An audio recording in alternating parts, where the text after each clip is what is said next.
What does an archaeologist do when he encounters something he cannot explain?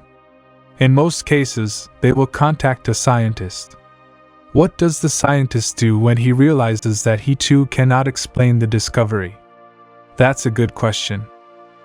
Some discoveries made by archaeologists are beyond our understanding, and you're going to see some of the best of them in this video. Number 1. Archaeologists sometimes get a little too excited when they find interesting artifacts, so we're usually a little cautious when someone describes something as the find of the century. The experts who found this ancient Celtic shield in December 2019 used that description, but are they exaggerating?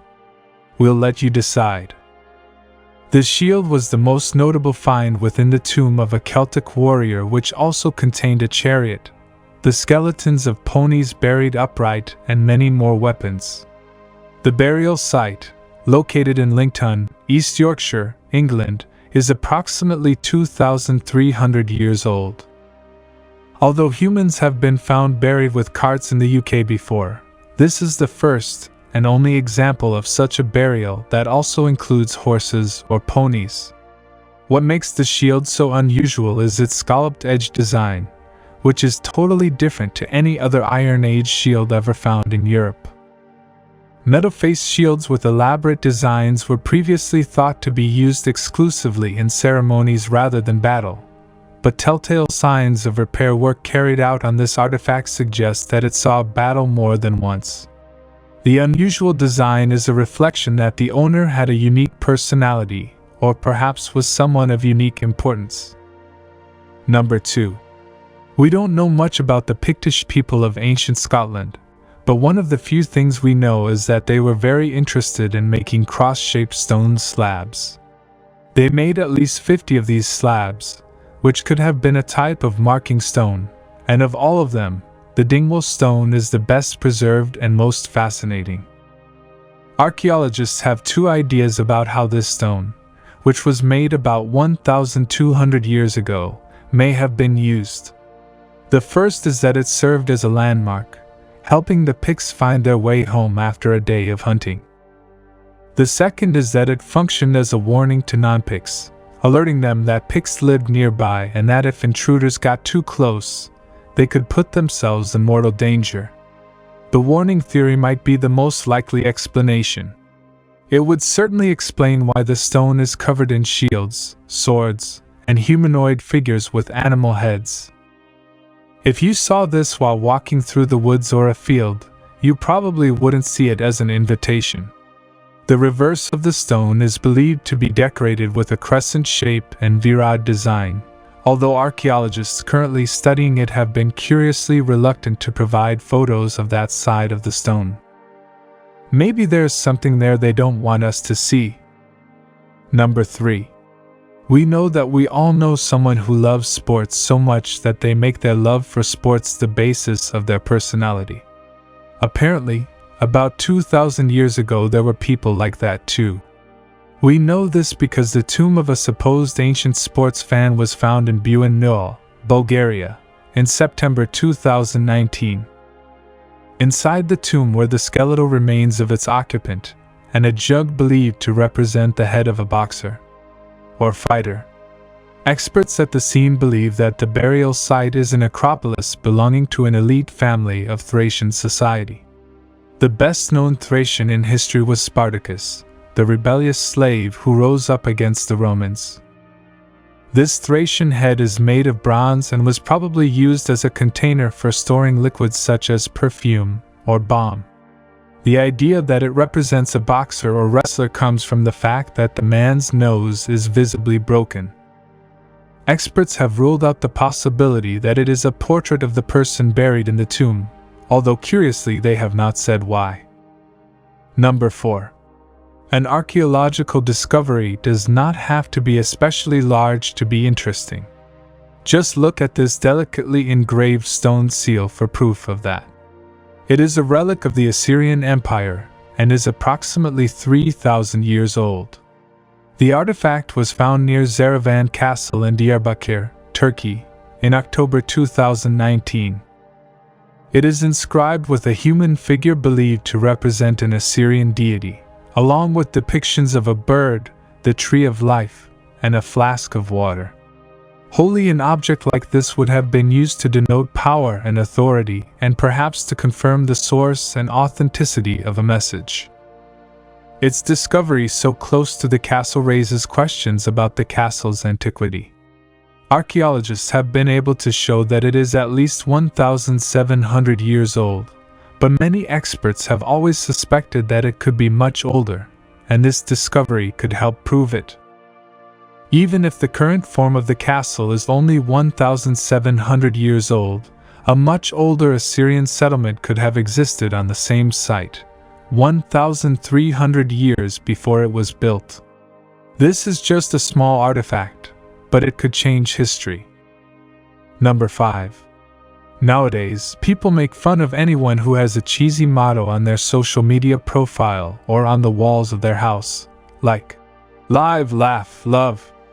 However, they shouldn't, because people have been writing equally trite thoughts on objects since the beginning of time.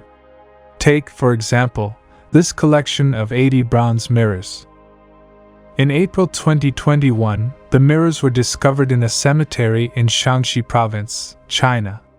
The tombs where the mirrors came from are believed to be from the Warring States period, making them around 2,200 years old, according to archaeologists. Although many of the tombs were looted throughout ancient times, the mirrors were left intact, possibly as a sign of respect. Modern archaeologists have no such reservations and, as such, took them from next to the heads of the dead. Mirrors were occasionally discovered with traces of silk attached to them, suggesting that they were placed in silk bags or pouches before funerals. They have been found on the bodies of both men and women, implying that the symbolic role they played was universal. Eternal happiness, live long in memory, and riches to my family are some of the mottos engraved on them. Number 6. There is no correct answer to the question about the color of the cup of Lycurgus. It can be of two colors, depending on the direction from which it is viewed and the lighting at the time it is viewed. This 1,600-year-old curiosity has intrigued and baffled all who have seen it for centuries. The cup was made using dichroic glass, which can reflect light particles in different ways. If you light the glass from behind, it will appear green, but if you light it directly from the front, the color turns red. The person who made it almost certainly understood the principles of the glass he used, even if he didn't know why it behaved that way. Archaeologists have never found anything more similar, which is not surprising given the delicacy of the cup. Therefore, we cannot rule out the possibility that only one person in ancient Rome understood the potential of glass and how to make beautiful things with it. Number 7. The Kish tablet, a limestone artifact named for its discovery within the ancient Sumerian city of Kish in Iraq, has generated some confusion as to its date of discovery, with some sources suggesting 1923 and others 1933. Scientists have dated the tablet to the Uruk period, more than 5,000 years ago. According to most experts in ancient languages and cultures who have examined the Kish tablet, it is considered the oldest written document in the world, making it of great importance. However, the writing on the tablet, which is partially pictographic, appears to be a type of proto-cuneiform. Translating proto-cuneiform inscriptions remains extremely challenging, indicating that understanding the tablet's messages will likely require further advances in our understanding of early written languages. Therefore, although it is highly probable that the Kish tablet contains important messages, it remains uncertain whether we will ever be able to fully understand its contents. Number 8. Our next mysterious artifact is known as the Seven-Branched Sword, although it can also be known as the Shishido Sword. Legend has it that this ceremonial sword was given to a ruler of the Yamato province of Japan by a king of Beach, in what is now South Korea. It must have existed as early as 720, as it is mentioned in the Nihon Shoki, also known as the Chronicles of Japan, which was completed that year. The text states that it was given during the 52nd year of Empress Jingu's reign, although this figure is almost mythical and no dating related to her supposed reign can be relied upon. The unusual sword is almost 4 feet long and made of iron, with 6 protuberances protruding from the central blade like branches. It is considered so valuable that it is not displayed to the general public and is kept under lock and key at the Isanokami Shrine in Naro Prefecture. There is an inscription on the side of the sword that translates into English as, "At noon, on the 16th day of the 11th month, in the 4th year of this sword was made of steel hardened 100 times. This sword repels 100 enemy soldiers and is given to the Lord Duke made by good fortune, which clearly distinguishes it as a gift. However, it remains a mystery who awarded it and to whom." Number 9. There was a time when we thought we understood the so-called Nebra celestial disk. Experts were pretty sure it was around 3,600 years old and depicted the sun, a crescent moon, and the stars that make up the Pleiades. But as of September 2020, all those theories were obsolete. 2 experts from Goethe University in Frankfurt, Germany, have concluded that it is actually 1,000 years younger than previously believed and is therefore a reliquary from the Iron Age. Changing the age of the artifact means that astronomical assumptions about what it represents must also be considered obsolete. New questions also arise about the origin of the artifact.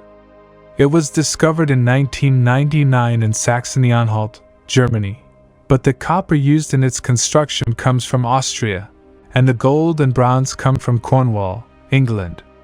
Someone went to a lot of trouble to create it using materials gathered from various places. However, if we are wrong about its age by 1,000 years, then we must accept that the stars depicted in it are probably not the Pleiades. What could they represent instead? Unfortunately, at this moment we have no idea. Number 10. Wave Rock. The ocean isn't the only place in Australia where you can catch a wave. A stunning wave that never breaks and is completely frozen in time lies just 3 kilometers east of the sleepy town of Aden in Australia's Gold Belt. Over the years, the wave rock has played an important role in the lives of Aboriginal Australians. It is 2.63 million years old, long before dinosaurs roamed the earth, and forms the northern side of Hin Rock, a massive inselberg. Number 11. Eternal Flame Falls. Eternal Flame Falls is a 35-foot waterfall with a grotto housing a small flickering light about inches tall, lit thousands of years ago by Native Americans.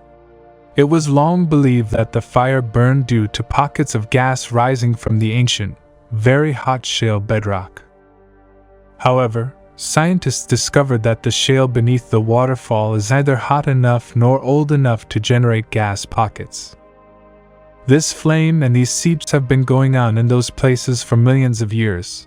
And you know that the source rock that's about 400 meters down is not particularly warm and shouldn't even be producing much gas.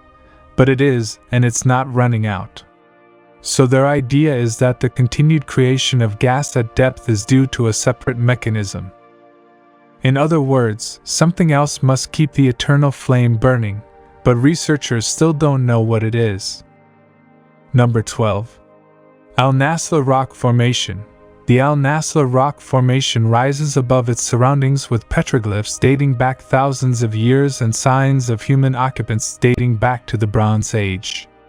Its most notable feature, however, is that it is divided in half, with each piece of the block resting on a thin, small pedestal. Although many people question whether nature could have generated such a feature, important geological factors are responsible for one of the most impressive rock formations in the world. Another fractured joint parallel to the main fissure can be found at the back of Al Nasla, which could be a clue. Erosion of sandstone and limestone leads to spectacular features throughout the Arabian Peninsula. Earthquakes and fault lines could have played a role in the formation of the Al Nasla fissure. Although its fate is inevitable, Al Nasla remains a geological wonder. Number 13. The Hill of Crosses is a pilgrimage site in northern Lithuania. The exact history of the practice of leaving crosses on the hill is unknown, but it is believed that the first crosses were placed after a revolt in 1831. Over the centuries, Catholic visitors have carried not only crosses and crucifixes, but also statues of the Virgin Mary, carvings of Lithuanian patriots, and thousands of miniature effigies and rosaries. The precise number of crosses is unknown, although estimates put it at around 55,000 in 1992. The Hill of Crosses is a popular pilgrimage site in Lithuania and has come to represent the peaceful persistence of the Lithuanian people despite the dangers that suffered throughout history.